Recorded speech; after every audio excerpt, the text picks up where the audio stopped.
Alright guys, well there's no reason to really beat around the bush. Flintlock Siege of Dawn is a dead game. It is a failure of what the supposed modern audience would want in a video game. And the crazy thing about it is they tried so hard to push this game as something that was supposed to be inclusive and welcoming for people who are not familiar with like the Dark Souls type entry. You know, they want to give you something that's a little bit easier, I guess, to venture into the Dark Souls genre. The thing is, let's be fair about this. Most gamers, you know if you're a Dark Souls type player or not. You either enjoy those kind of really brutal, punishing, merciless games, or you don't. And if you don't enjoy those, you don't want to play like a lighter version of those. I mean, most people wouldn't, at least in my personal opinion. I could be wrong. Let me know down in the comments if you think I'm full of shit on this one. But I think most people either enjoy those brutal, punishing games that you finally feel like a feeling of reward and satisfaction when you beat that boss on the 100th try, or you don't care about that and you want to play something that's easier and simpler to play, something more enjoyable, something that's not going to be as unrelenting for an hour or 2 hours at a time. So that being said, they tried to create this game as some sort of weird, modern, diverse, inclusive representation of what they think a Dark Souls entry could be, and it was just an utter failure. Even The Verge admitted that the game was lacking polish. And Grums had put this out about a week and a half ago saying that Flintlock is essentially dead. Sweet Baby Inc., who of course we know was involved with A44 Games, has essentially killed this game, saying that most of the staff has been laid off, the game has no players, no weekend spike, and interestingly enough, Sweet Baby Inc. was scrubbed from the credits, which again, I didn't actually see this before. Apparently, they went through and removed a bunch of people from the credits that were involved in Sweet Baby Inc. Now, the funny thing is, this was a week and a half ago, and there was at least 488 players playing the game at that particular moment. If you look right now, 42 players. And you know, yeah, sure, it's 9 o'clock, 10 o'clock at night, my time, fine, whatever. But 42 players across all of Steam playing this game.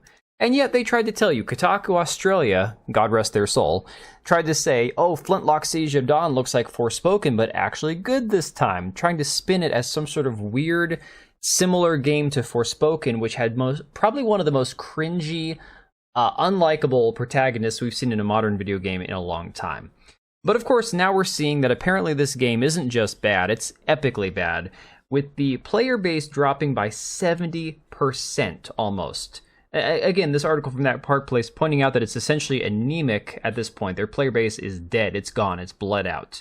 The article says, Flintlock, The Siege of Dawn, developed by A44 Games with the help of Sweet Baby Inc., and published by Kepler Interactive, lost nearly 70% of its already anemic user base in just 1 week since it released. Flintlock Siege of Dawn released on July 18th. Oh my god, I can't believe it's only been a week and a half. That's insane. And only had a peak concurrent player base of 648.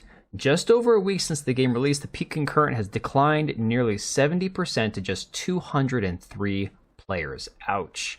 It's not surprising that the game's player base is quickly shrinking. While the game has mostly positive reviews on Steam, the most helpful review in the last 7 days is negative and tells potential players to avoid the game. We're going to get in some Xbox reviews in a minute, because I think we overlooked the fact that this game is on PlayStation, Xbox, and PC. Semi-literate Ape writes, this game feels unfinished. The store page describes it as Souls-light, and that's what it is, in the worst possible ways. Light on the build depth and variety, light on the difficulty, light on the content and length of the damn game. I completed the main story, including all side quests, all inky feathers, and all shrines in 11.6 hours. I played on normal, so maybe the hard difficulty is more of a challenge, but the big bosses were trivial. Even the final boss fell over pretty quick, and the story is nothing to speak of. Oh, and the game kept crashing on me. Thankfully, the game seems to save its state before exiting, even on a crash, so I never lost any progress. And this is something, when the game launched on Game Pass, it was having massive stuttering issues. I don't know, to be honest, if that's even fixed at this point. It says, don't get me wrong, I had some fun. I wouldn't have spent 11.6 hours on it if there was no fun to be had. It's particularly satisfying to switch between melee and ranged combat relatively fluidly, or to shoot a suspiciously well-placed explosive barrel to clear a pack of enemies. But that fails to make up for everything the game lacks. Nevertheless, he concluded, overall, I think this game is criminally undercooked. The concept and world had decent potential, and the combat isn't terrible either, so given a few more years of development, I could see this game being pretty good. Sadly, what we got was just mediocre on almost all levels. I wouldn't suggest you pay more than $10 for it. And this is something that gets overlooked all the time. When Valheim first came out, I think I paid about $12 for it. I think it's like a $20 game, and they always have it on sale. I swear I paid less than 20 bucks for Valheim, and I've gotten hundreds of hours out of that game. And I understand that, especially with Hellblade 2, a lot of people tried to make the argument that hours played doesn't equal value in a video game, but I have to disagree. I'm sorry. I think either replayability or longevity of how, the length of time you can enjoy a game for really adds to the value of the game. Second most helpful review also doesn't recommend the game. Nachademon states the game is not terrible. It looks great. I've had no performance issues. However, I can't recommend it because the balance is simply terrible. The game can't decide whether it wants to be Assassin's Creed or a Souls game, so it veers wildly and unexpectedly between difficulties in a way that I found persistently irritating. And I think, honestly, this is what we see a lot with people who are just flat out not talented at developing games. Unfortunately, we've seen so much of this with so many of these woke games where they have this overarching narrative design idea where they're going to have to make it inclusive and have a strong female lead and have plenty of diversity and have all this wonderful other crap crammed into it, that they forget at the most basic level, you're making a video game. Your developing team needs to have the most time available and the most resources to make a game that from the ground up, the bones of that game have to be solid if you're going to have a successful game. Otherwise, nobody's going to care about all the crap you cram into it. And of course, now they're trying to spin this idea across Xbox here that apparently Siege of Dawn has reached more than 500,000 players since launch. Now, again, I believe this is across all platforms, okay? So they're not just saying the Xbox numbers or PC numbers. No, they're saying across PlayStation 5, Xbox Series X and S, Game Pass, and PC, that this game has had more than 500,000 people play it, which honest to God is not even that impressive. When you look at the Xbox reviews, I've got those right here.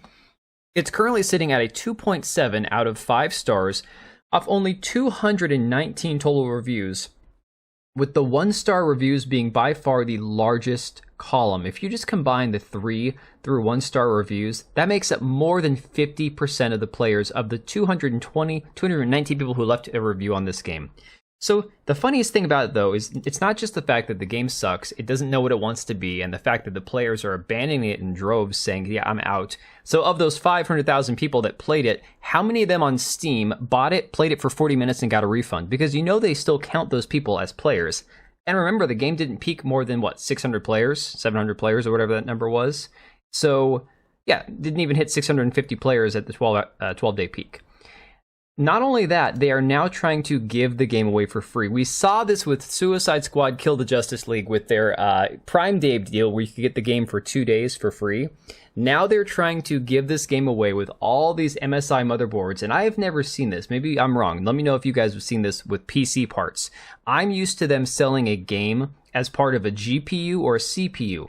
I can't recall when I've done computer part shopping them actually giving a computer game away, a $60, $70 game, brand new, fresh off the market game for a $250 motherboard for free. That makes this motherboard less than $200 if you count the value of the game as part of it. That is absolutely unreal that they're essentially desperate for people to play this game to where they're going to give it away with a purchase of a motherboard. Absolutely mind-blowing. I cannot believe the failure that this game has turned into. I mean, I can believe it. Anything Sweet Baby Inc.'s involved in, I can believe that it's going to be an epic failure because even if the product isn't that bad, people are saying, no, I'm not giving you my time or my money. So again, yeah, 500,000 players seems impressive until you realize when they're adding it across all different platforms, PlayStation, Xbox, PC, Game Pass.